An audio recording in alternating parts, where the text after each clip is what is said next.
Let's discuss A Reasonable Doubt, Season 2, Episode 10, the season finale, Encore.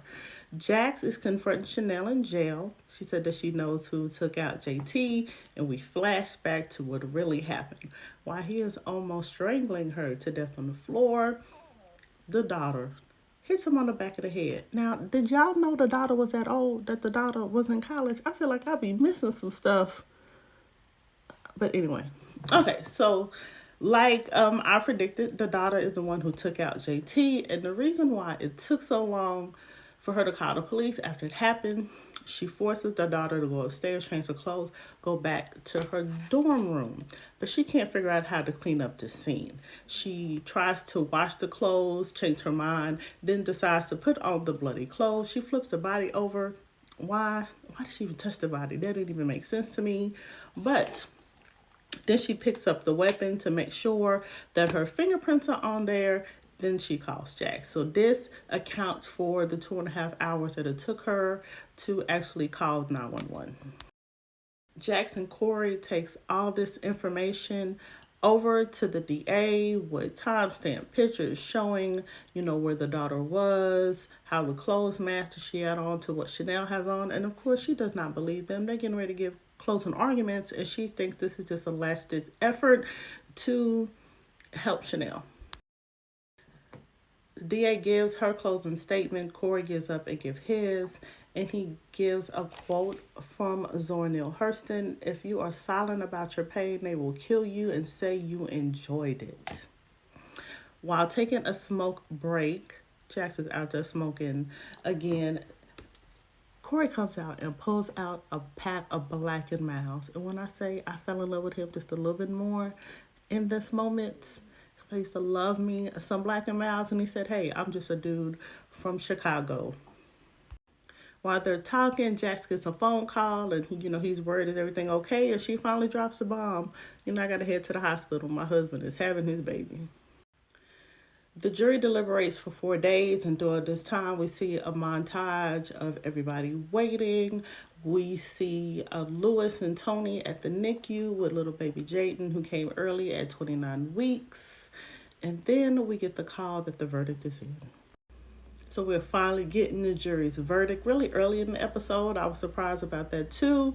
First-degree murder, not guilty. Voluntary manslaughter, guilty. Everybody is shot, except, JT's old evil mama. Corey tries to console Jax, but Lewis steps in, "Hey, this is my wife." And I hope at this point, Corey realizes that she's going to be back with her husband. And when they're taking her away, this song is playing. And what I love about this show is introducing me to songs and artists that I would not have known about, because I really like this song. Jack goes and confronts the DA like, "Hey, I know that your ex-husband was abusive to you, so why would you do this to Chanel?" The DA is surprised that she knows this information, but tells her, "Hey, I have to do my job. I have to protect myself, keep my job and my kids." But Jax gives a nice little speech like, "But you had choices. You had choices that Chanel didn't have. And what's the difference? Your white privilege." Jax goes home, doesn't even make it inside. She's sitting outside on the stoop, smoking a cigarette and having a conversation with a Damon's ghost. Just a little realization that everything got going on is not about her. It's not her fault. That everybody has stuff going on, and you just need to fix what's going on in your life. She finally tosses the cigarettes in the trash, so we are only assuming, that she's finally given up that habit. She does go to the hospital, speaks with Tony, try to smooth things over, let her know, we're here for you, anything that you need. She does see the little baby in the incubator, and as a preemie mom, let me tell you, that NICU experience is something, it's only for the strongest. The DA invites her ex-husband to lunch. I didn't know at first what was going on here, but she records him, finally gets him to admit, "I should have killed you back in Vegas." And he actually attacks her when he realizes that she is recording him, slams her head all into the table like like a bar, a restaurant full of people. The cops come in at the perfect time. She set it up. She knew that them cops came in at that time every day for that lunch. So he is finally arrested for the charge he should have got the first time, domestic violence. Good old cousin Sally and her soon-to-be ex-husband Chris is talking in the car. They're showing up for Chanel's hearing to see how much time she's going to get. And she finally confesses that she knew the secret, that Natasha was the one who took out JT. And he gets mad. Like, why you didn't tell me? We supposed to be in this together. I just don't see them making up.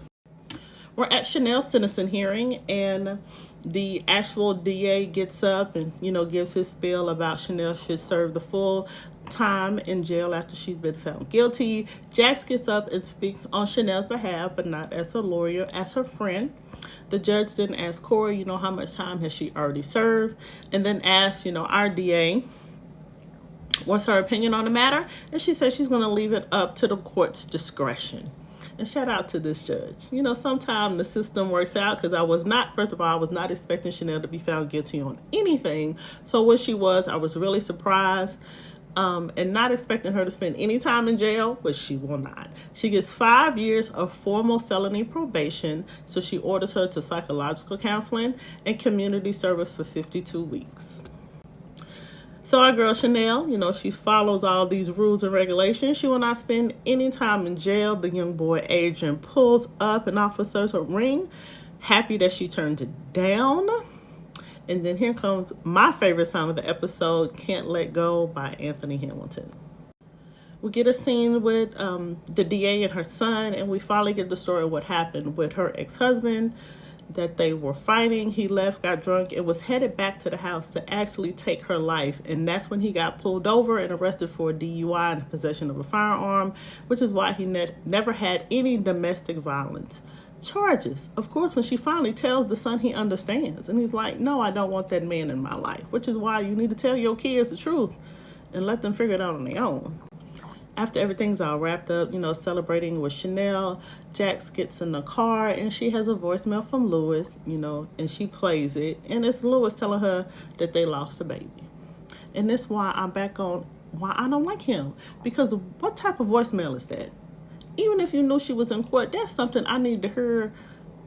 Either I need to hear your voice, we need to talk about that on the phone, or that needs to be in person, not on voicemail. But I will say, I didn't think that this particular storyline of, the side chick, the affair, the baby mama drama was going to play well in this series. And then, even though I hate that it had to go this way, I knew that that wasn't going to be the storyline for this show. Lewis goes over to try to console Tony the best way he can. He brings some flowers. And he finds out that she is planning a funeral. And when he's really not receptive to it, he's grieving too, she gets mad and pushes back, as usual, saying that I didn't want y'all involved anyway. Why does she keep saying that? Of course, he's the father. He was always going to want to be involved in his child's life. There's a showcase at Spencer's new school, and we see him just dancing and rapping and singing all this talent that we did not know that he had, but the daughter still has this look on her face. So after the performance, we finally get the conversation that we needed on why she is tripping and giving off this type of energy. She feels like they are, ignoring her. And Lewis is a very good father. I'll give him that, reassures her, you will always be my little girl. Also, there is a record exec that shows interest in Spencer, so we'll see how that goes. After the showcase, Jax runs into the DA because their kids go to the same school, and she lets her know that I know that you ended up speaking to the judge on Chanel's behalf. The DA plays like, I have no idea what you're talking about, but I'm glad that she did decide to help, however she did. End of the episode wrap up. Corey visits Isabella in jail, let her know that she's going home, she's free. And I'm trying to figure out, did I miss the time jump? Because things like that don't happen this quickly. Jax finally shreds Damon's file.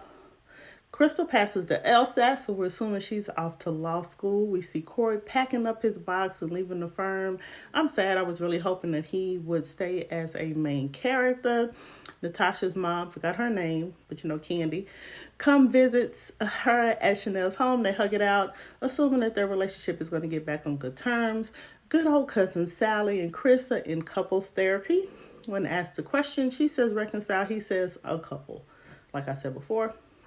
Corey goes on a date with Essex Atkins, his DV expert. So he's finally, has his interest in somebody else besides Jax. Speaking of Jax, her and Lewis are at home with the kids having some family time, and the doorbell rings. Of course, we need a cliffhanger at the end of the episode. He opens the door and he's getting served with what you say, a lawsuit from Tony, blaming him for the death of their child. Houseway. So let me know, what did you think about the finale? What did you think about season 2? And do you want an encore for season 3? Until next time.